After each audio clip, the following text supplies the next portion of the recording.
तो दोस्तों, आपका एशियन न्यूज के इस कार्यक्रम संतुलन का समीकरण में स्वागत है। और हम आज बात कर रहे हैं नई सरकार नई उम्मीद। दरअसल अगर हम नई सरकार और नई उम्मीद की बात करते हैं तो एक सरकार अभी हाल ही में हमारे छत्तीसगढ़ में आई है, जो पिछले 5 साल में जो भूपेश बघेल की सरकार थी, वो सरकार इस चुनाव में कांग्रेस की जो सरकार थी या कांग्रेस पार्टी चुनाव हारी और भाजपा ने यहाँ पे विष्णुदेव साय के नेतृत्व में सरकार बनाई। एक और भी बात होने वाली है कि जो मोदी सरकार है 2014 से अब 2024 में फिर से वो जनादेश प्राप्त करने के लिए जा रही है और फिर एक बार नई सरकार बनेगी। सरकारें बनती हैं, बिगड़ती हैं। बहुत बार हम देखते हैं कि सरकार बनने बिगड़ने का बहुत सारा खेल भी होता है, और हमने जिस डेमोक्रेसी को अपनाया है उसमें बहुत सारे ऐसे भी लचीलेपन है जिसकी वजह से सरकारें जो हैं कई बार उम्मीदों पे खरी नहीं उतरती, उसके बावजूद वो बहुत कारणों से रिपीट भी हो जाती हैं। कई बार लोगों को लगता है कि हमने जिस उम्मीद से सरकार को चुना था, सरकार यानी अपने प्रतिनिधि को चुना था, क्या वो हमारी उम्मीदों पे खरा उतर रहे हैं। इधर के सालों में एक नई बात हुई है कि पहले एक मतदाता चुनावी घोषणा पत्रों पर उतना ध्यान नहीं देता था, चुनावी नारे होते थे। अगर हम पीछे जाएं तो गरीबी हटाओ एक नारा था, और गरीबी हटाओ नारे से बहुत लोग जुड़े थे। उसके बाद आया फील गुड इंडिया आया, फिर इंडिया शाइनिंग आया, फिर अच्छे दिन आएंगे, और बहुत सारे अलग अलग तरह के नारे आते हैं। जब जब चुनाव आता है तो उस समय जो तत्कालिक परिस्थितियां होती है, उस परिस्थिति के अनुसार जो राजनीतिक पार्टियां होती हैं वो नारे गढ़ती हैं, और वो नारे लोगों में लोकप्रिय भी होते हैं। कई बार ऐसे नारे जो कि विपक्षी पार्टी या कोई ऐसा नेता किसी को बोलता है, बड़े पे टिप्पणी करता है, तो वो भी एक प्रकार से नारा बन जाता है और जो अपने कार्यकर्ताओं को संगठित करने की मदद करता है। वो एक अलग विषय है। हमारा विषय ये है कि नई सरकार नई उम्मीद। चूंकि सरकार बनी है तो सरकार से हर आदमी को उम्मीद होती है, क्योंकि अगर हम कहें कि मुझे राजनीति से कोई लेना देना नहीं, तो इसका मतलब है कि हम राजनीति को या समझते नहीं या अपनी दिनचर्या को नहीं समझते।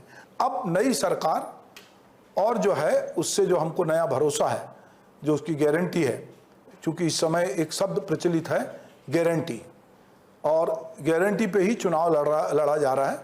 अगर अभी हम कहें तो हमारे देश में मोदी की गारंटी पर भाजपा चुनाव लड़ रही है, और उनको इतना भरोसा भी है कि हम कमल निशान पे भी यदि चुनाव लड़ेंगे तो कैंडिडेट सेकेंडरी है, गारंटी महत्वपूर्ण है। और ये अलग अलग भाषणों में मोदी जी या भाजपा के शीर्ष नेतृत्व जहां भी जाता है बोल रहा है। दूसरी तरफ कांग्रेस और बाकी पार्टियां हैं।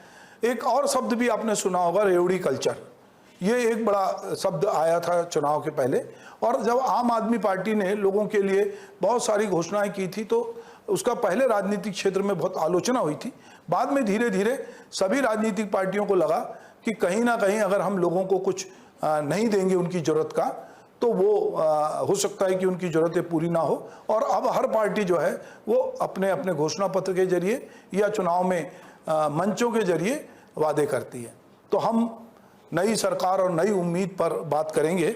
यहाँ सभी हमारे साथी उपस्थित हैं, तो मुझे लगता है कि चलिए हम बात करते हैं नई सरकार और नई जो उम्मीद है। तो कर्मचारी जगत से अजय तिवारी हैं, जो मैं उनको जानता हूँ व्यक्तिगत रूप से।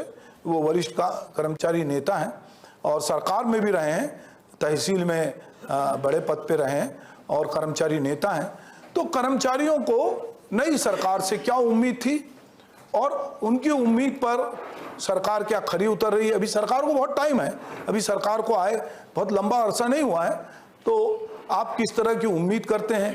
पुरानी पेंशन योजना बहाल हुई है, डीए मिला है कि नहीं मिला है, सरकारी लोगों को आवास मिला है कि नहीं मिला है, और वो कौन सी बातें हैं जो आपको लगता है कि एक नई सरकार से आपको उम्मीद है? अजय तिवारी जी। कि अभी जो जितने भी वादे निभाया जा रहे हैं उसमें कुछ कुछ तो दिख रहा है, लेकिन कर्मचारियों के लिए कुछ भी नहीं दिख रहा है। कर्मचारियों और पेंशनरों को जैसे कि महंगाई भत्ता आज 1 जुलाई 2023 से लेकर के 4% जो महंगाई भत्ता दिया जाना था, अभी विधानसभा जो चुनाव था उसमें निर्वाचन आयोग द्वारा 4% महंगाई भत्ता देने की अनुमति भी दे दी गई थी। अभी केंद्र सरकार ने 4% और बढ़ा दिया गया है। इस तरीक़े से हमारे अभी जो केंद्र सरकार से हम लोग 8% महंगाई भत्ता कम चल रहे हैं। और जो ये महंगाई भत्ता अभी तक नहीं, अब देखो ये महंगाई भत्ता की अनुमति राज्य शासन द्वारा, निर्वाचन आयोग द्वारा दी गई थी और इसका फायदा राज्य में आईएएस अफसरों को प्राप्त हो गया, लेकिन अन्य जो हमारे कर्मचारी अधिकारी हैं या पेंशनर साथी हैं उनको अभी तक महंगाई भत्ता प्राप्त नहीं हुआ है। जबकि राज्य में क्रय शक्ति एक है, विक्रय शक्ति एक है, तो अलग अलग महंगाई भत्ता क्यों? महंगाई भत्ता तो सबके लिए बराबर होना चाहिए ना। अगर किसी हम बाजार जाते हैं तो किसी वस्तु को क्रय करेंगे तो भाई टमाटर तो ये नहीं देखेंगे भाई ये राज्य के कर्मचारी हैं तो इनको 10 रुपये में दिया जाए और केंद्र की सरकार है कर्मचारी हैं तो 5 रुपये में दिया जाए, तो ये क्यों? फिर सबसे ज़्यादा तो अभी कर्मचारी और पेंशनरों को होना चाहिए था, ये नहीं मिला है। दूसरी बात है हमारे ओपीएस का, जैसे हमारे सुभाष भैया, आदरणीय सुभाष भैया, हम लोगों के प्रांतीय संयोजक भी रहे कर्मचारी अधिकारी फेडरेशन के, और उनके शासन, उनके कार्यकाल में हम लोगों ने बहुत सी लड़ाई लड़ी और हमें फ़ायदा भी हुआ। लेकिन साथियों अभी देखो ओपीएस में जो पैसे कट रहे हैं, वो ओपीएस में पैसे जो जमा हो रहे हैं वो अपनी कहाँ जा रहा है वो हम लोगों को स्पष्ट दिखाई भी नहीं हो रहा है। अब जैसे कि 19,300 कुछ रुपए हमारे जो है जो एनडीएल कंपनी जो बनाई है वहाँ पे चली गई है, तो ये जो अभी ये है ये हमको नहीं मिल रहा है। तो ओपीएस जो अभी लागू की है ये ओपीएस के जो है वो ठीक से नहीं लग रहा है, तो इसका भी किया जाना चाहिए। अब मैं चाहूँगा पेंशनरों को, जैसे कि रेलवे में हम लोगों को छूट मिला करता था सीनियर सिटीजनों को, तो वो छूट बंद कर दी गई है। तो रेलवे में कम से कम 50% छूट मिला करता था, उसको मिलना चाहिए। मैं तो ये भी मांग करना चाहता हूँ कि भाई देखो हमारे जो साथी हैं, जो शासकीय कर्मचारी हैं या पेंशनर साथी हैं, इन लोगों को कैशलेस मेडिकल सुविधा होनी चाहिए। कोई नहीं, ये कैशलेस मेडिकल सुविधा होनी चाहिए, अच्छी सुविधा होनी चाहिए। अभी जो हमारे जो आयुष्मान कार्ड हैं 5 लाख रुपए करेंगे करके बोले थे, वो 5 को 10 लाख, सामान्य वर्ग लोगों को 5 लाख करेंगे, ये भी दिख नहीं रहा है। तो ये कुछ वर्ग विशेष के लिए दिखाई दे रहा है, बाकी वर्ग लोगों के लिए नहीं दिखाई दे रहा है। और मैं ये भी बोलना चाहूँगा कि छत्तीसगढ़ में जितने भी कर्मचारी हैं, चाहे वो क्लास 3 के हो, 4th के हो, उसके 80% कर्मचारी किसान के लड़के। तो ये सरकार अभी धोखे में है कि भाई आखिर किसानों को खुश कर दिया। अरे किसान के लड़के खुश नहीं है तो किसान कहाँ से खुश होंगे भाई? आप तो उनको दे ही नहीं रहे हो ना। किसान के पुत्र हैं, छोटे व्यापारियों के पुत्र हैं, तो इन लोगों को सब वर्ग में दिखना चाहिए। अभी भी मौका है, हम लोग जाए थे, अभी डेलीगेशन मिले थे, उन लोगों से मिलके वित्त मंत्री से, मुख्यमंत्री से, हमारे आदरणीय डॉक्टर साहब रमन सिंह साहब से, सब बोलते हैं करके अब 2 महीना बचा है, कभी दी अभी महंगाई भत्ता दिया नहीं जा रहा। तो ये सारी चीज़ें हैं, हमें बहुत ही उम्मीदें हैं कि तत्काल हमारी मांगों को पूरा करें। अब जैसे पेट्रोल के दाम कम होंगे, पेट्रोल के दाम अगर बढ़ जाते हैं तो निश्चित रूप से सारी चीज़ों की दाम बढ़ जाते हैं। उसमें आपके जितने कच्चे सामग्री हैं, किराना सामान है सारे, तो पेट्रोल के दाम में वेट को बढ़ाया जा रहा है, तो वेट कम करना चाहिए। ये सारी है ये उम्मीदें हम लोगों की। और मैं चाहूँगा कि हमारे अजय भाई, आप कर्मचारी नेता हैं और आपको सरकार से बहुत सारी उम्मीदें हैं, पर कर्मचारी जो है वो सरकार के आँख कान नाक होते हैं, और जनता जब जाती है दफ्तरों में तो लोगों को ये उम्मीद होती है कि जनता के काम भी वहाँ पे कर्मचारियों जो है वो अच्छे से करें, अधिकारी अच्छे से करें। पर सरकारें बदलती रहती है, पर जो सरकारी ढर्रा है वो बदलता नहीं। और कई बार लोगों को लगता है कि सरकारी दफ्तर में, चाहे वो मंत्रालय हो, चाहे कलेक्ट्रेट हो, वहाँ जाओ तो वहाँ पर बहुत मुश्किल से काम होता है, लोग वहाँ पे अच्छा व्यवहार नहीं करते। तो क्या ये उम्मीद भी करें कि अभी पीएससी में सुधार आयोग तो बन गया है कि परीक्षाओं में कैसे सुधार हो, पर उस परीक्षा से जो लोग पास होते हैं और जो अफसर बनते हैं, कर्मचारी बनते हैं, उनके आचरण में कैसे सुधार हो, इस पर भी कहीं बातचीत होनी चाहिए क्या? निश्चित रूप से आदरणीय सुभाष भैया, इस पे भी बातचीत होनी चाहिए। और हमारे जो कर्मचारी हैं तो वो देखो कुछ % रहते, मैं ये नहीं कहता कि कभी कभी उनका उसके भी कारण होते, उसमें भी कार्य के भार, जैसे कि पद स्थापना होता है ना भाई। अब सेटअप कम है, अब एक कर्मचारी के काम को, मतलब 5 कर्मचारी काम को एक कर्मचारी कर रहा है, तो मानसिक रूप से दबाव भी रहता है उन लोगों को, और ये हमें सुधार भी होनी चाहिए। और अक्सर क्या होता है, कहीं ना कहीं कुछ तो गड़बड़ियां रहती है, उसको हम लोग सुधार भी सकते हैं, लेकिन कार्य का बोझ बहुत होने के कारण भी एक कारण यह भी हो सकता है। अब मैं ये चाहूँगा ये सुधार निश्चित रूप से होनी चाहिए और है हमारे कर्मचारियों में, तो सेटअप को भी करनी चाहिए। अब मैं ये भी बताना चाहता हूँ सुभाष भैया कि आप हमारे देखो कुछ चीज़ में तो पैसे ही नहीं लगते, अनियमित कर्मचारी के बहुत सारे संगठन। अभी घोषणा पत्र में यह तय किया गया था कि 100 दिन के अंदर हम एक कमेटी बनाएंगे। और वो उन्होंने अभी तक 100 दिन के अंदर कमेटी, लेकिन कभी कमेटी बनाने में लगता क्या है, हमको ये भी मानते हैं, हम तो इस पक्ष में नहीं रहते कि कमेटा बनाया जाए। अरे अभी पिंगुआ कमेटी बनाया गया था जिसमें सारे प्रतिवेदन दे दिया गया था। इसके पहले जो कांग्रेस का शासन काल है उसमें जितने भी वेतन विसंगति जो प्रमुख मांगे हैं प्रत्येक संवर्ग के सारे लोगों की प्रतिवेदन प्रस्तुत कर दिया था और सरकार निकल गई। वो पिंगुआ कमेटी द्वारा अभी तक प्रतिवेदन सार्वजनिक नहीं किया गया। इसमें कुछ पैसा लगता है ना कुछ, सारे अनियमित कर्मचारी के संगठन सिर्फ कमेटी बनाने से खुश हो जाते हैं। तो कर्मचारी वर्ग ठीक है, मुझे लगता है कि सरकार में भी जो लोग जानते हैं कि यदि जिसमें पैसा नहीं लगता तो उस पर देर सबेर सरकार निर्णय लेगी। हम अभी इस चर्चा को आगे बढ़ाते हैं। जयेश कुकरेजा जी हमारे साथ हैं। मैं जयेश भाई से कहूँगा कि वे भी अपनी बात रखें। जयेश कुकरेजा जी। सबसे पहले तो जय श्री राम। मेरा नाम जयेश कुकरेजा है और मैं भारतीय जनता पार्टी का एक सामान्य कार्यकर्ता हूं। उसके साथ में छत्तीसगढ़ गौ रक्षा दल का भी कार्यकर्ता हूं और हम गौ रक्षा के लिए भी कार्य करते हैं। अभी जैसे कि यहाँ पे मुद्दा चल रहा है कि नई सरकार से उम्मीदें, तो नई सरकार से उम्मीदें में मैं ये बताऊं कि जब छत्तीसगढ़ और मध्य प्रदेश का विभाजन हुआ उसके बाद जोगी सरकार आई। जोगी सरकार में छत्तीसगढ़ का कोई कार्य नहीं हुआ। फिर 15 साल तक भारतीय जनता पार्टी की सरकार में जब रमन सरकार चल रही थी, छत्तीसगढ़ का डेवलपमेंट हुआ, सड़कें बनी, शिक्षा आया, स्वास्थ्य आया, सब आया। उसके बाद जब वापस 5 साल कांग्रेस की सरकार आई तब छत्तीसगढ़ में केवल कुशासन आया, केवल लूटमार, सट्टाबाजी, बेरोजगारी, शराब। कांग्रेस ने अपने घोषणा पत्र में कहा था कि शराबबंदी हम करेंगे, उसने नहीं की। और आज बात आ रही है कि विष्णुदेव साय के सरकार की घोषणा पत्र की बात। तो जो 15 साल में छत्तीसगढ़ का डेवलपमेंट हुआ और कांग्रेस भूपेश सरकार आके जो 5 साल में छत्तीसगढ़ के डेवलपमेंट को डुबा दी, अब वापस से विष्णुदेव साय की सरकार इस चीज़ को साय तक आगे तक बढ़ाएगी। और रही बात बाकी की घोषणा पत्र की बात हो रही है या संकल्प पत्र की बात हो रही है, तो मोदी की गारंटी ने जो कहा है वो किया है। मोदी की गारंटी ने किया था CAA आएगा, अभी 2 दिन पहले CAA आ गया भारत में। मोदी की गारंटी ने कहा था राम मंदिर बनेगा, राम मंदिर बन गया भारत में। और मोदी की गारंटी में जितनी चीजें हुई है सब होगी। रही बात छत्तीसगढ़ सरकार की, तो यहाँ पे भी काम होगा, पूरा काम होगा, अच्छे से काम होगा।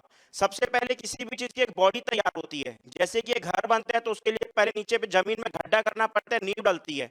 पुरानी सरकार का जो भी सेटअप है, भ्रष्ट सेटअप है, विष्णुदेव साय की सरकार उस सेटअप को हटा रही है, नई सेटअप को बना रही है और उसके बाद में उसमें कार्य हो रहा है और छत्तीसगढ़ की जनता खुश है उन सब चीजों से। महतारी वंदन की बात आई, महतारी वंदन का पैसा भी जाना चालू हो चुका है। ठीक है जयेश भाई, आपने अपनी पार्टी का पक्ष रखा कि किस तरह से आपकी सरकार काम कर रही है और पिछली सरकारें जो है वो कर नहीं पा रही थी। आपकी सरकार ने एक फैसला कर लिया है, कैबिनेट में फैसला हुआ है कि वो शराबबंदी तो नहीं करेंगी, पर शराब की दुकानें नहीं बढ़ाएंगी। उन्होंने कहा है कि हम नई दुकान नहीं खोलेंगे, पर सरकार जो है वो राज्य में शराबबंदी लागू करने जैसी कोई बात नहीं कह रही है। और पिछली सरकार ने ये बात बहुत प्रचारित हुई थी कि उन्होंने कहा था कि हम शराबबंदी करेंगे, पर वो नहीं कर पाए। और आपकी सरकार ने कहा है कि हम इसको नियंत्रित करेंगे, इसलिए वो नई दुकान नहीं खोल रही है। अभी हम फिर लौटते हैं। हमारे साथ अलग अलग तरह के सत्यम शुक्ला जी हैं जो अनियमित कर्मचारी संघ से आते हैं। चूंकि कर्मचारियों की जो बातें हैं वो, और उसके अलावा एक नागरिक के नाते, आप केवल कोई भी आदमी एक कर्मचारी मात्र नहीं है, वो एक नागरिक भी है और उसका अपना नागरिक बोध भी होता है। तो वो किसान का बेटा भी हो सकता है, वो किसी गृहिणी का पति भी हो सकता है। तो बहुत सारे मुद्दे होते हैं, पर आप जो कहना चाहें संक्षेप में आप अपनी बात रखें। देखिए, मैं अनियमित कर्मचारियों के अंतर्गत आता हूं। मैं सर्वविभागीय श्रम दर कर्मचारियों का प्रदेश प्रवक्ता भी हूं। दैनिक श्रमिक मोर्चा हमारा संगठन है, उसका प्रदेश प्रवक्ता होने के नाते मैं सरकार से यही अपील करूंगा कि जो 100 दिन में हम लोगों के नियमितीकरण, स्थायीकरण, जिसके लिए बकायदा OP चौधरी जी, माननीय वित्त मंत्री जी, जब वो चुनावी मैदान में थे, उन्होंने वीडियो जारी करके कहा था कि मध्य प्रदेश का स्थायीकरण योजना बहुत ही ऐतिहासिक फैसला रहा है उस समय का, 2016 का। उसे छत्तीसगढ़ राज्य बनने के बाद हम लागू करेंगे या उस पर विचार करेंगे। तो कमेटी जो हम लोगों के लिए बननी है उसमें कोई भी शुल्क नहीं लगना है। कमेटी में बस हमारी यही प्रार्थना है कि उसका अध्यक्ष कोई IAS ऑफिसर ना हो, क्योंकि हमने 2014 में जो भाजपा की कमेटी थी उसके बारे में सुना, कोई निर्णय नहीं आया नियमितीकरण स्थायीकरण को लेकर के।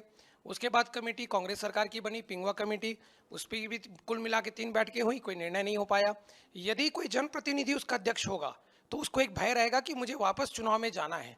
आईएएस को कोई डर नहीं होता, उसको मालूम है कमेटी काम करे या ना करे, उसके प्रभार रहेगा, इस विभाग से उस विभाग में जाते रहेगा। तो कोई जिम्मेदार व्यक्ति, और हम तो चाहते हैं कि ओपी चौधरी जी जो माननीय वित्त मंत्री हैं, छत्तीसगढ़िया सुपुत्र हैं, सुपुत्र इसलिए बोल रहा हूँ क्योंकि बहुत ही विद्वान हैं, आईएएस अधिकारी हैं, संवेदनशील भी हैं, और आज एक जनप्रतिनिधि के महत्वपूर्ण भूमिका में है, वित्त विभाग जैसे महत्वपूर्ण विभाग को संभाल रहे हैं, तो वो इसके अध्यक्ष रहे। उसके अलावा भी ऐसे एक दो और पदाधिकारी रहे, चाहे वो भाजपा पार्टी से हो या किसी भी अन्य पार्टी से, और यदि विपक्ष के भी किसी विधायक को उसमें अवसर मिले तो और अच्छा रहेगा। एक ये हमारा सुझाव था। दूसरा ये है कि कमेटी का गठन, देखिए मोदी जी का आज राष्ट्रीय स्तर का छवि है, मोदी की गारंटी के दम पे छत्तीसगढ़ में भारतीय जनता पार्टी की सरकार बनी है। एक भी विधायक यह नहीं कह सकता कि मैं अपने नाम से चुनाव जीत के आया हूं। आज उन्हीं मोदी जी की गारंटी और मोदी जी के छवि को भारतीय जनता पार्टी की छत्तीसगढ़ सरकार ने दांव पे लगा दिया है। कमेटी बनाने में कोई शुल्क नहीं लगना है, आपको ना कोई फॉर्म भरवाना है, ना किसी के खाते में पैसे डालने हैं, ना कोई वादा करना है, आपको कमेटी बनाना है। परंतु छत्तीसगढ़ सरकार कैसी इतना ज़्यादा इसको लेकर लापरवाह है, इसको लेकर हम चिंतित है। क्यों सरकार विवश कर रही है कि कर्मचारी फिर से 4 वर्ष आंदोलन, रैली, धरना करे? यदि आप कमेटी बना देंगे, पत्र व्यवहार शुरू होगा, हम अपनी बातों को रखना शुरू करेंगे, तो निश्चित रूप से हम बोलते हैं कि कुछ ना कुछ समाधान निकलेगा। नहीं तो 2014 में जो हुआ, 2018 की कमेटी का जो 0 रिजल्ट रहा, वो फिर से दिखाई दे रहा है। और यदि सरकार से भी एक प्रार्थना है आपके सम्मानित चैनल के माध्यम से कि भैया इस कमेटी का जो है ना एक्सपायरी डेट या जो समाप्ति तिथि होगी, या फिर एक निश्चित अवधि तय किया जाए। ये जो कमेटी होती है उसकी तिथियां तय नहीं होती कि इतने दिन में निर्णय देना है, उससे जो है उस कमेटी के औचित्य पर प्रश्न उठता है। उस कमेटी में गारंटी शब्द का फिर कोई महत्व नहीं रह जाएगा। आप गारंटी दे रहे हैं तो उसमें एक समय सीमा भी बांधिए कि इतने दिन में होगा। और हम लोग कर्मचारी हैं, हमको पता है 5 से 6 लाख हम लोग हैं, सभी का नियमितीकरण नहीं हो सकता, सभी का स्थायीकरण नहीं हो सकता, कुछ का वेतन वृद्धि हो सकता है, या किसी का अन्य प्रकार से कोई ना कोई मार्ग निकल सकता है। हमारे पास भी सुझाव है, हमारे भी सुप्रीम कोर्ट के, हाई कोर्ट के अधिवक्ताओं से संबंध है, हम कर्मचारी नेताओं के, हमको भी भारत के संविधान पे भरोसा है, कानून पे भरोसा है। हमारे सारे सुझाव और ज्ञापन जो है कानूनी दायरे में होते हैं। हम जो ज्ञापन दे रहे हैं निरंतर सभी मंत्रियों से मिलकर, विधानसभा अध्यक्ष महोदय से मिलकर, हम उसी सीमा में दे रहे हैं। हम कोई भी ऐसी चीज नहीं बोल रहे हैं कि हम सो के उठे और कुछ सपने में मैंने कुछ देखा और दूसरे दिन मांग दिया कि मुझे नियमितीकरण दो। ठीक है सत्यम भाई, अपन कर्मचारियों पे चूंकि बहुत सारे साथी कर्मचारी संगठनों से आए हैं, वो बात रखेंगे। मैं चाहूँगा हमारे सहयोगी इधर माइक दें। हमारे बीच 2 लड़कियां भी हैं, वो क्या सोचती हैं और वो लोग किस तरह की अपेक्षा करती हैं, क्योंकि अभी नारी वंदन को लेकर बहुत बात हो रही है, महिला आरक्षण को लेकर बहुत बात हो रही है, महतारी वंदन को लेकर बहुत बात हो रही है, नारी सुरक्षा को लेकर बहुत बात हो रही है। तो हमारे बीच में जो महिलाएं, लड़कियां हैं, वो किस तरह का फील कर रही है, नई सरकार से वो क्या उम्मीद करती? जी, आप सभी को नमस्कार। मेरा नाम हर्षिका नेताम है। अगर नारी की स्पेसिफिकली बात की जाए और उम्मीदों की बात की जाए हमारी नई सरकार से, तो हम सबसे पहले एक यूथ होने के साथ साथ हम खुद ही चाहेंगे कि हमको रोज़गार मिले, सबसे पहली बात। और अगर नारी की बात करें तो सेकंड पॉइंट मुझे लगता है कि सेफ्टी की बात एक अहम मुद्दा हो सकती है।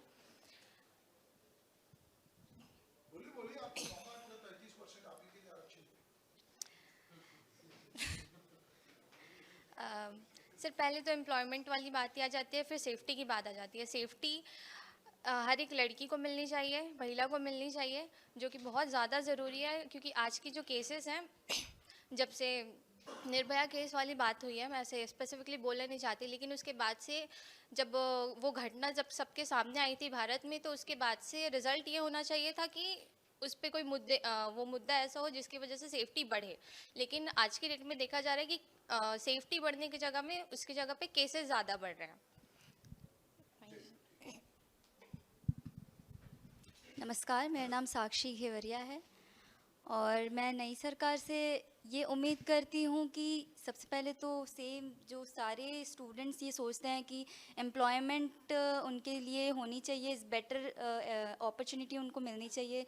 साथ ही साथ कॉलेजेस और स्कूल्स में ये प्रोग्राम होना चाहिए, सेमिनार्स और कैंपेन्स होना चाहिए, क्योंकि बहुत से ऐसे स्टूडेंट्स हैं जिनको अभी भी नहीं पता है कॉलेज में आने के बाद भी कि उनको किस डायरेक्शन में या किस फील्ड में उनको काम करनी है।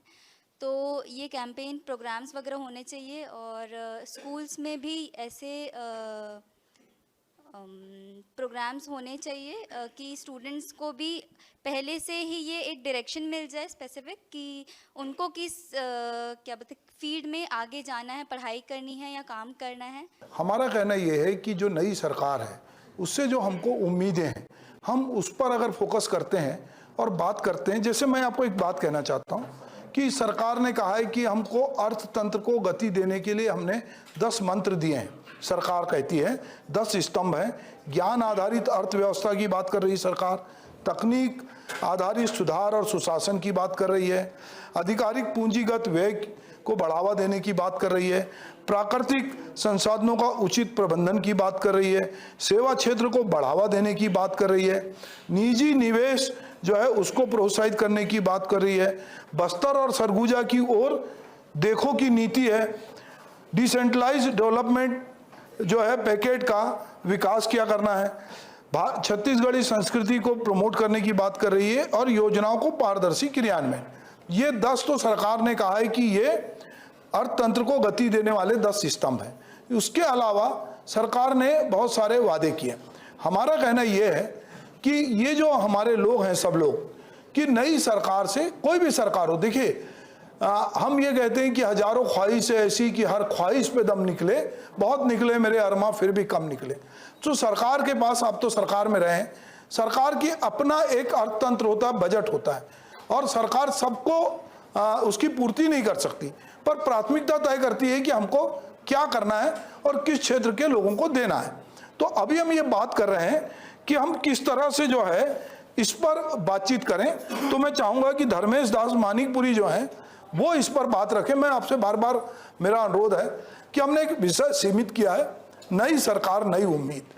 सरकार आपकी उम्मीद पे खरी उतर रही है या आपको लगता है कि सरकार को अभी समय देना चाहिए और अभी तो थोड़ा ही समय हुआ है, हमको देखना चाहिए, या पिछले अनुभव हमारे ये कहते हैं कि भाई अगर यही भाजपा की सरकार थी तो ये 15 साल भी थी, फिर सरकार इसको खारिज किया लोगों ने और कांग्रेस की सरकार आई, फिर कांग्रेस के कामकाज या जो भी वजह से उसको खारिज किया। बहुत लंबे समय तक कांग्रेस पूरे देश में शासन कर रही थी, उसको लोगों ने खारिज किया, जनता पार्टी को लाया, शासन खाली करो कि जनता आती है, इस तरह के नारे आए, फिर जनता पार्टी की सत्ता आई, फिर उसको भारतीय जनता पार्टी में कन्वर्ट हुई, फिर अलग अलग तरह से दौर हुआ। हमारा कहना हम डेमोक्रेसी में है, डेमोक्रेसी में कोई स्थायी नहीं होता है। जनता जिसको चुनना चाहती है चुनती है और जिसको हटाना चाहती है हटाती है। बावजूद इसके यदि वो जनता की उम्मीदों पर वो खरी उतरती है सरकार, तो ये उम्मीद की जाती है कि सरकार को लोग चुनेंगे। हमारे आस पड़ोस में उड़ीसा में देखिए लगातार वही सरकार रिपीट हो रही। पश्चिम बंगाल में हमने देखा कि पिछले वामपंथी की सरकार थी, वो गई तो ममता की सरकार आ रही है। हमने देखा कि मध्य प्रदेश में लगातार भाजपा की सरकार जो है वो आई। तो कई राज्य ऐसे हैं और राजस्थान ये है कि वो हर बार बदल देता है, तो ये भी है। तो जनता अलग अलग पैरामीटर पे लोगों को तय करती है। तो आप सरकार से क्या उम्मीद करते हैं, ये फोकस है और सरकार आपकी उम्मीदों पे कहां खरी उतरती है। मैं ये जानना चाहता हूं कि आप जो ये मौजूदा सरकार है उससे क्या उम्मीद करते हैं। भाई एक सरकार है तो हम उम्मीद करते हैं, मान लो मैं अगर किसान का बेटा हूं तो उम्मीद करता हूं कि मेरे को लाभकारी खेती हो, मेरे को समय पे उन्नत बीज मिले, मेरे लिए व्यवस्था हो, मेरी धान खरीदी जाए या बाकी फसलें खरीदी जाए, मुझे आसानी से जो है लोन मिले। अगर मैं एक बेरोजगार हूं तो मैं उम्मीद करता हूं कि नौकरियां निकले, अगर सरकारी नौकरी कम है तो नौकरी के अवसर निकलें। मैं एक मान लो स्त्री हूं तो मुझे लगता है कि मुझे घर के बाहर भी रात के 12 बजे निकलूं तो मुझे कोई ये ना कहे कि 12 बजे क्यों निकल रही हो, हैं तुम ऐसे कपड़े क्यों पहन रही हो, तुम्हारे कपड़े देख के लोग भड़क जाते हैं। तो ये जो मैं एक अलग अलग लोगों की अलग अलग अपेक्षा होती है। हमारा कहना ये है कि जो नई सरकार है उससे आपको क्या उम्मीद है। नई सरकार से उम्मीद हम सबकी है और किसानों की उम्मीद है कि उनका जो डबल इनकम जो बोला गया था मोदी की गारंटी में, वो डबल इनकम तो अभी दिख रहा है कि दिल्ली की गारंटी में मोदी जी से लेने जा रहे हैं, लेकिन वो दिल्ली की गारंटी मिल नहीं रहा है। स्वामीनाथन आयोग की रिपोर्ट के अनुसार जो C2+ फार्मूला है उसको तो लागू कर देना चाहिए ताकि किसान सुरक्षित रहे और खेतों की जो बाइफर्केशन हो रहा है, जो खेत आपके की जो जोत की भूमि कम हो रही है, और मार्जिनल फार्मर जो हैं उनको तो कम से कम अधिकार इतना दे देना चाहिए कि उनकी योग्यता का तो हनन मत हो जाए। उनको उठाना सबसे बड़ी प्राथमिकता होनी चाहिए इस नई सरकार की। और छात्रों को जो कृषि से जुड़े हैं, और कृषि छात्र को जो लैब से, प्रयोगशाला से जो तकनीकी निकलती है उनके खेत तक पहुंचाते हैं, उनको पूर्णतः रोजगार में स्थापित करना बहुत जरूरी है। क्योंकि अब डिग्रीधारी निकल रहे हैं लेकिन रोजगारधारी नहीं निकल रहे हैं, बेरोजगारधारी निकल रहे हैं। इस संबंध में यदि ध्यान देंगे तो मैं मानता हूं सरकार कुछ अच्छा कर सकती है। क्योंकि किसान का बजट बहुत निकाले हैं, कृषि क्षेत्र का बजट निकाले, कृषि शिक्षा का बजट निकाले हैं, लेकिन कृषि शिक्षा का कुछ दिखना भी चाहिए।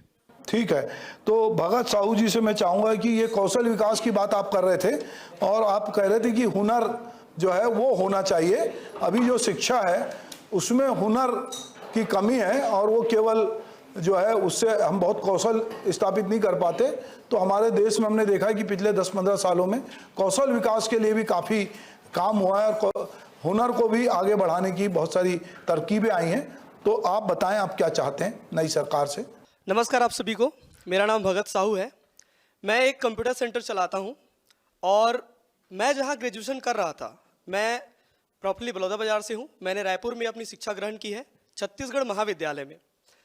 गांव में एक चीज़ देखा जाता है कि आपको पढ़ाई की सुविधा तो मिल रही है, आप स्कूल भी जा रहे हैं, कोचिंग भी जा रहे हैं, घर में भी पढ़ रहे हैं, लेकिन फ्यूचर किस डायरेक्शन में क्या किया जाए, कौन से कोर्स के बाद क्या क्या चीज़ें होती हैं। हालांकि धीरे धीरे मोबाइल सबके हाथों में आते जा रहा है, तो जो अच्छा उपयोग कर रहे हैं वो बहुत अच्छा उपयोग कर रहे हैं, जो गलत उपयोग कर रहे हैं वो गलत उपयोग ही कर रहे हैं। अच्छा उपयोग करने वाला भी तभी यूट्यूब में जाके सर्च करेगा जब उसको टाइटल पता हो। सबसे बेहतरीन चीज़ ये है कि कुछ लोग जो अवेयर हैं वो अपने राह पे आगे बढ़ रहे हैं। इन लोगों में मैं अपने आप को मानता हूँ, क्योंकि अगर आप एक कॉलेज में जाते हैं, एक स्कूल में जाते हैं, वहाँ पे आपका जो सिलेबस होता है, आप पढ़ाई तो करते हैं पूरा, लेकिन आपको आगे करियर में क्या करना है, कौन सी स्ट्रीम में जाने के बाद, कौन सा कोर्स करने के बाद आप क्या रोजगार ले सकते हैं, रोजगार के साथ साथ आप कौन सा उद्यम, कौन सा बिजनेस कर सकते हैं, इस चीज़ की गाइडेंस लोगों को नहीं मिल पाती है। एक बात, छत्तीसगढ़ की नई सरकार से मेरा पहला एक अपील है या उम्मीद बोल सकते हैं। मैं चाहता हूं कि अगर अलग अलग कॉलेज में अलग अलग तरह की शिक्षा दी जा रही है, तो उन शिक्षा को करने के बाद एक युवा क्या कर सकता है, इस चीज़ की भी गाइडेंस उसे मिलनी चाहिए। मेरा एक सवाल है, अगर प्राइवेट कॉलेज में लाखों फीस लेकर स्टूडेंट को प्लेसमेंट कराने का वादा किया जाता है, तो सरकारी कॉलेज में ये वादा क्यों नहीं किया जाता? क्या कमजोरी सरकार की है, या कमजोरी युवा की है, या कमजोरी हमारे पूरे राज्य या पूरे भारत की है? यह कमजोरी किसकी है? मुझे अभी तक इसका क्लियर सॉल्यूशन नहीं मिला है। बात सिर्फ प्लेसमेंट की नहीं है, जो अलग अलग वोकेशनल जो ट्रेनिंग्स होती हैं वो केवल प्राइवेट कॉलेज में क्यों, सरकारी कॉलेज में ये काम क्यों नहीं होता? मैंने 3 साल अपनी पढ़ाई कॉलेज से की है, आज तक मुझे वहाँ से ऐसी कोई ट्रेनिंग नहीं मिली जिसके थ्रू मैं अपना शिक्षा कौशल जो भी बढ़ा सकूँ। जितनी भी चीज़ें करी हमने प्राइवेट से करा, इधर उधर जाके सीखा, 2-4 लोगों से पूछा। मैं ये नहीं चाहता कि जो चीज़ मैं अपने कॉलेज लाइफ में फील किया हूँ वो आने वाली पीढ़ियाँ, मेरे भाई बहन या फिर हमारे बच्चे ये चीज़ को फील करें या इस चीज़ के लिए दर दर भटके। मैं छत्तीसगढ़ सरकार से ये अपील करना चाहता हूँ। एशियन न्यूज़ ने आज मुझे एक प्लेटफॉर्म दिया बोलने के लिए, उसका भी एक धन्यवाद। छत्तीसगढ़ सरकार से यही अपील है कि एक कौशल विकास योजना जैसे चलाई जाती है, चाहे वो CM के वाई हो, PM के वाई हो या फिर DDO हो, इन चीज़ों पे देखिए, मार्केट में अगर कोई भी प्रोडक्ट, कंपनी कोई भी प्रोडक्ट बनाती है तो प्रोडक्ट को इस्तेमाल कैसे करना है, इसके फ़ायदे क्या हैं, इसके नुकसान क्या हैं, वो भी जितनी भी चीज़ें सुविधाएं होती है वो प्रोडक्ट को लेकर कंपनी बहुत प्रचार करती है। जब भी सरकारी योजनाएं निकलती हैं तो ऐसी योजनाओं को क्यों प्रमोट नहीं किया जाता जिससे लोगों का कौशल विकास हो, लोगों का स्किल बढ़े, लोगों को रोजगार मिले? इन चीज़ों पे चर्चाएं क्यों नहीं होती है और इन चीज़ों का प्रचार क्यों नहीं किया जाता है? मार्केट में कंपनी को पता है कि प्रोडक्ट को किस तरह से बेचना है, लोगों को उससे अवेयर कैसे करना है, लेकिन सरकार को भी ये चीज़ साथ में करनी चाहिए। अगर वो कोई योजना कौशल से रिलेटेड हो, शिक्षा से रिलेटेड हो या फिर किसी भी योजना किसी भी चीज़ से रिलेटेड हो, उस योजना के लिए जागरूकता जो जरूरी है वो सरकार को सभी लोगों को देनी चाहिए और ये सब वर्ग के लिए होना चाहिए। इसमें कोई भेदभाव वाली चीज़ें नहीं होनी चाहिए, क्योंकि शिक्षा और कौशल एक ऐसा चीज़ है न जो OBC देखती है, ना SC, ना ST, ना अल्पसंख्यक, कुछ नहीं। ठीक है, मैं दिवांश श्रीवास्तव जो हैं उनसे चाहूँगा कि वो भी अपनी बात रखें। दिवांश। नाम दिव्यांश श्रीवास्तव है। मैंने से छात्र संगठन के कार्यकर्ता हूँ और साथ ही एक छात्र MBA का छात्र भी हूँ। मैं बेसिकली युवा के जो मुद्दे हैं उन पे हाईलाइट करना चाहूँगा। आज मतलब युवा इस देश का 70% आबादी के कैरी करता है और ये युवा हमारी देश के इकोनॉमी का बेस भी है और साथ ही हमारी देश की ग्रोथ भी युवा पे डिपेंड करती है। और आज की जो स्थिति है बेसिकली मैक्सिमम युवा बेरोज़गार हैं, अनस्किल्ड है और दर दर भटक रहे हैं नौकरियों के लिए। सरकार ये बात करती है कि स्वरोज़गार का बात करती है, तो स्वरोज़गार के लिए सबसे पहले एक इन्वेस्टमेंट लगता है, छोटा सा इन्वेस्टमेंट के लिए युवाओं के पास पैसा नहीं होते और जितनी भी महिलाएं हैं मतलब बेरोज़गार युवतियाँ हैं उनके बारे में तो सरकार ने कोई बात ही नहीं की। और जैसा कि पुनेश्वर भाई ने बोला कि कि फ्री बस के लिए कुछ काम नहीं किया गया, ऐसी बहुत सारे मुद्दे हैं जिनमें सरकार ने कुछ काम नहीं किया है। मैनिफेस्टो सब रख लेते हैं पर उसका बेसिकली ग्राउंड में जो इम्प्लीमेंटेशन होता है वो नहीं हो पाता। तो सरकार को सबसे पहले तो ग्राउंड में जो इम्प्लीमेंटेशन हो रहा है कि नहीं हो रहा है ये देखना चाहिए, उसके बाद आगे की मैनिफेस्टो की बात करनी चाहिए। ठीक है, मैं शुभम शर्मा जी से चाहूँगा कि शुभम भाई। नमस्कार, मैं शुभम शर्मा NSUI जिला सचिव छात्र संगठन से हूँ और अभी मेरा जो मेन सरकार से उम्मीद है वो ये है कि अभी सरकार नया शिक्षा नीति लागू करने जा रही है और नया शिक्षा नीति लागू करने का सिर्फ बात होता है। आज जितना भी शैक्षणिक संस्थान है, चाहे वो प्राइवेट कॉलेज चाहे वो गवर्नमेंट कॉलेज, वहाँ जो मूलभूत सुविधा है उससे सारे छात्रों को वंचित किया जाता है और जो मूलभूत सुविधा है वो छात्रों को प्राप्त नहीं होती। और आज सरकारी और जो कॉलेजेस एंड और स्कूल हैं वहाँ भी जो छात्रों को मूलभूत सुविधाएं हैं वो प्राप्त नहीं हो पा रही है। तो सबसे पहले तो सरकार जो नया शिक्षा नीति लागू कर रही है उसके साथ उनको उसका प्रॉपर एक मेंटेनेंस या एक कमेटी गठन करके प्रॉपर उनकी जांच होनी चाहिए। लगातार महीने के महीने हफ्ते के हफ्ते उनकी जांच की एक सुविधा बने कि प्रॉपर जो सरकारी कॉलेजेस हैं और सरकारी स्कूल हैं वहाँ सारी चीज़ें उपलब्धताएं हो रही है कि नहीं छात्रों को। ये सबसे जो महत्वपूर्ण चीज़ है वो सरकार से मेरी उम्मीद है और सारे छात्रों की उम्मीद है कि सरकार इस पे खरा उतरे और इस पे काम करे। नया शिक्षा नीति लागू करने से ही कुछ नहीं होगा, वो सही तरीके से चल रहा है कि नहीं उसके बारे में भी देखना और उसके जांच पड़ताल करना ये सरकार का काम है। ठीक है दोस्तों, बहुत सारी बातें हुई। कुछ बातें ऐसी हो सकती हैं जिस पे हमारी जो सरकार के निर्णय होते हैं उस पे हमारी सहमति हो सकती है या असहमति हो सकती है।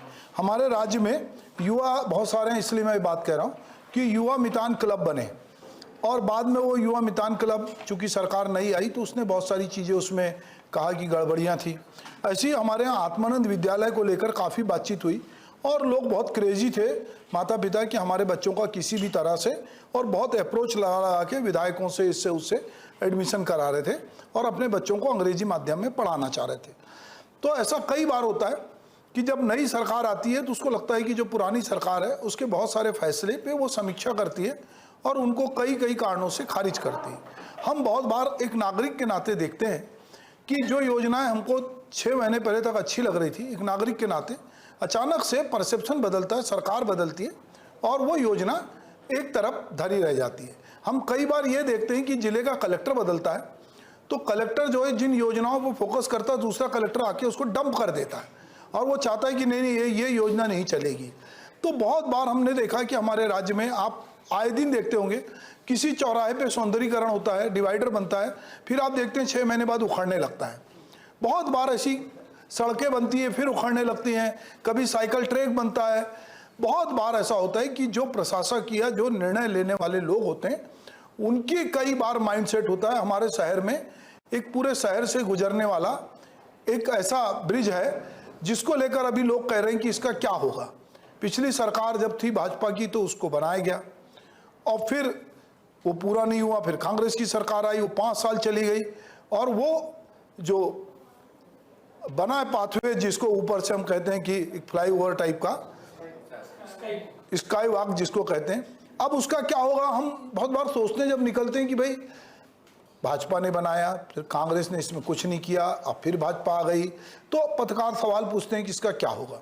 तो कई बार सरकार की नीति और जो उससे अपेक्षाएं होती हैं, तो लोग अपेक्षा करते हैं कि हम अगर शहर में हैं तो हमको बुनियादी सुविधाएं मिलें, हमको अच्छा स्कूल मिले, अच्छा अस्पताल मिले, अच्छी सड़क मिले, साफ़ सुथरा पानी मिले, सुरक्षा मिले, हम रोजगार के अवसर मिलें, हमारे काम में कम से कम सरकारी हस्तक्षेप हो।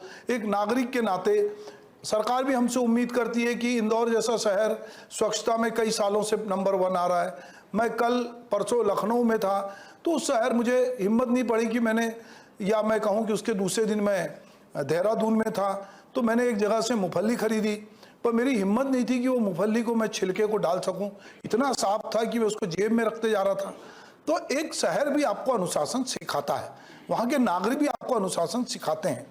तो हम सरकार से तो अपेक्षा करते हैं, पर एक नागरिक के नाते हम क्या उन जो अपेक्षा कर रहे हैं उन अपेक्षाओं पे खुद को खड़ा रखते हैं। सरकार ने कचरा निकालने के लिए व्यवस्था की है, क्या हम उसमें 2 तरह के कचरे के डब्बे रखते हैं, पॉलीथीन रखते हैं, बहुत सारी चीज़ें। नदी में हम सरकार कह रही कि हम नदी को साफ करेंगे, पर हम नदी में जाते हैं और नदी को गंदा कर देते हैं। हम तालाब में विसर्जन की मना करते हैं, फिर हम तालाब में विसर्जन करते हैं। हमको कहा जाता है कि शोर शराबा मत करो, 10 बजे के बाद हम शादी का जुलूस निकालते हैं या हम कोई धार्मिक प्रोसेसन निकालते हैं और उसमें खूब जम के बजाते हैं।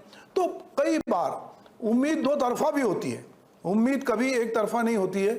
सरकार भी जनता से उम्मीद करती है कि जनता जो है वो जो सुशासन की बात कर रहे हैं, जिसमें ये 10 मूल मंत्र जिसमें कहा कि प्राकृतिक संसाधनों का उचित प्रबंधन जो है, अब रेत माफिया बहुत सक्रिय हैं, कहीं पर भी लोग पेड़ काट रहे हैं और लोग दूसरे बाकी लोग उसको इग्नोर करते हैं। तो ये प्रबंधन तो सरकार चाहती है, पर सरकार के स्तर पे भी तो हर काम नहीं हो सकता, उसकी भी बहुत सारी समितियां होती हैं।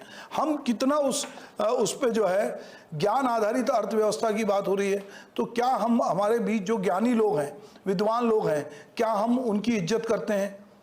ये बहुत सारे सवाल हैं जो सरकार की तरफ से ही व्यवस्था है, उसमें बहुत सारी सरगुजा और बस्तर की तरफ देखो की नीति।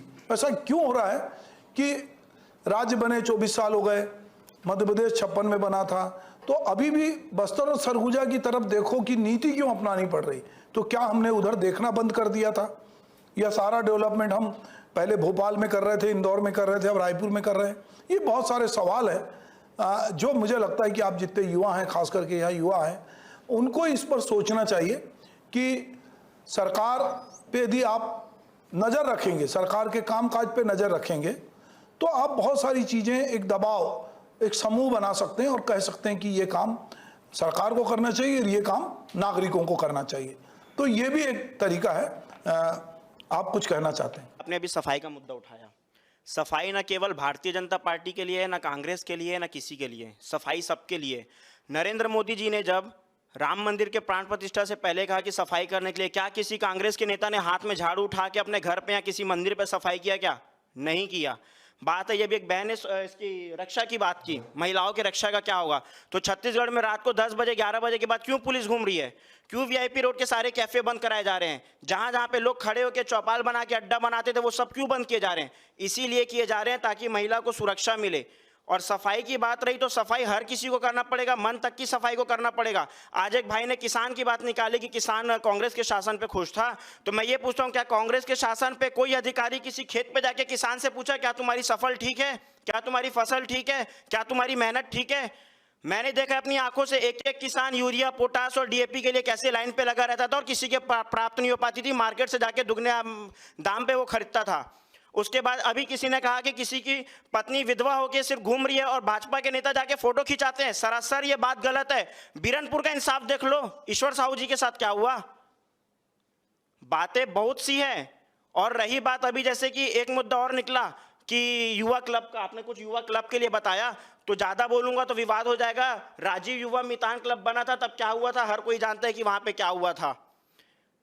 ये भारतीय जनता पार्टी है, जो उतारती है भारत माता की आरती, वो है भारतीय जनता पार्टी। और रही बात अगर हमारे मोदी जी पे बात आती है, तो वो तो आज लालू जी ने बिल्कुल सही कहा कि मोदी जी का कोई परिवार नहीं है। मैं वाकई में कहता हूं कोई परिवार नहीं है। परिवार होता तो अपने परिवार के व्यक्ति को आगे करते, अपने भाई को आगे करते, संघर्ष नहीं करते। आज किसी ना किसी राज्य के कलेक्टर होते, किसी ना किसी राज्य के मुख्यमंत्री होते।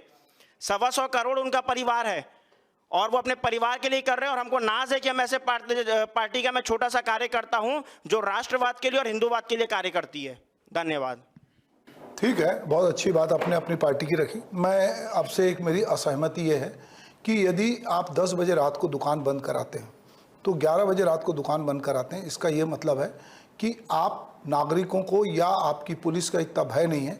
मुझे लगता है, मैं इंदौर शहर में जाता हूँ, मैंने वहाँ नौकरी भी की है, वहाँ रात के 3 बजे तक लोग जाते हैं और वहाँ राजवाड़े में खाने पीने की सुविधा रहती है। बम्बई में भी लोग रात में घूमते हैं। यदि 10 बजे रात के बाद यदि आप सबको घर में बंद करा देंगे तो इसका मतलब है कि अगर लोग घर में बंद हैं तो जब घर में बंद रहेंगे तभी अनुशासन होगा। अनुशासन तो मुझे लगता है कि इस बात का है कि लड़कियां कहें कि हमको 1 बजे, मान लो वो नाइट में काम करना चाहती है, महानगर में आजकल नाइट शिफ्ट भी होती है। मैं टीवी में जहां यहाँ काम करता हूं 12 बजे रात तक जो है ये चैनल चलता है और अब हम कोशिश करेंगे कि और रात तक चले। तो अच्छी व्यवस्था तो वो है कि लोग बेखौफ होकर निकलें। यदि सब बंद कर दिया जाएगा, अगर चौपाटी बंद कर दी जाएगी, जो रात की पाली के मजदूर हैं या रात की पाली में काम करने वाले हैं, मेरे ही इस चैनल में बहुत सारे लोग अकेले रहते हैं जिनको रात में जब छूटते हैं तो उनको कुछ खाना है। तो मुझे लगता है ऐसे व्यक्तिगत रूप से, चूंकि मैं प्रशासन में भी रहा हूं, कि अच्छी व्यवस्था तो वो है कि वो कितने भी बजे रात को हो वो आदमी बेखौफ निकले, दुकानें खुली रहें और लोग जाएं और लोग को जो चीज़ें मिलनी चाहिए वो मिले। अगर सबको हम कर्फ्यू लगा के कहते हैं या हम 144 लगा के कहें कि हमने शहर में कानून व्यवस्था कायम की है, तो हमको लगता है कि फिर वो जो प्रशासन का एक डर होना चाहिए या नागरिकों में एक नागरिक संहिता होनी चाहिए, वो कहीं हम पैदा नहीं कर पा रहे हैं। और हम सबसे कह रहे हैं कि आप जाइए और अपने सब बंद कीजिए और कोई दुकान पे ना घूमे, कोई बाहर ना निकले, अपने अपने घर में रहिए। आप घर में रहेंगे, जैसे ही अंधेरा होगा तो कई फालतू के लोग घूमने लगेंगे, आपको भय है, जो फालतू के लोग सड़क पे दिखेंगे हम उनको पकड़ लेंगे, आप घर में रहिए। तो मुझे लगता है कि ये भी सोचने का एक नज़रिया हो सकता है जो मैंने रखा। बहरहाल ये जो आज आप लोगों ने नई सरकार से जो नई उम्मीद है, अपनी अपनी उम्मीदें बताई और आपको लगता है कि सरकार आपकी उम्मीदों पर खरे उतर रही है। अभी सरकार बने अगर मैं कहूँ तो बहुत 3 महीने ही हुए हैं। तो एक सरकार हमने 5 साल के लिए चुनी है और 5 साल में वो बहुत सारे काम करेगी। और सरकार कह रही कि हमने 80% काम पूरे किए और उस पर बहुत सारे लोगों से मैंने पूछा तो उसमें लोगों को असहमति भी नहीं है। मतभेद हो सकते हैं कि आपने 70 लाख महिलाओं को ही दिया, आपने 1 करोड़ महिलाओं को क्यों नहीं दिया, ये आप एक डिबेट का विषय हो सकता है। पर मोटा मोटी जो सरकार ने कहा है उसमें से बहुत सारी चीज़ें पूरी हुई है। आने वाले समय में हम देखेंगे कि सरकार हमारी उम्मीदों पर किस तरह खरी उतरती है और हम सरकार को कितना बाध्य करते हैं कि उन्होंने जो वादे किए हैं वो पूरे उन्होंने किए। आप सब लोग संतुलन के समीकरण में, बैलेंस इक्वेशन में शामिल हुए।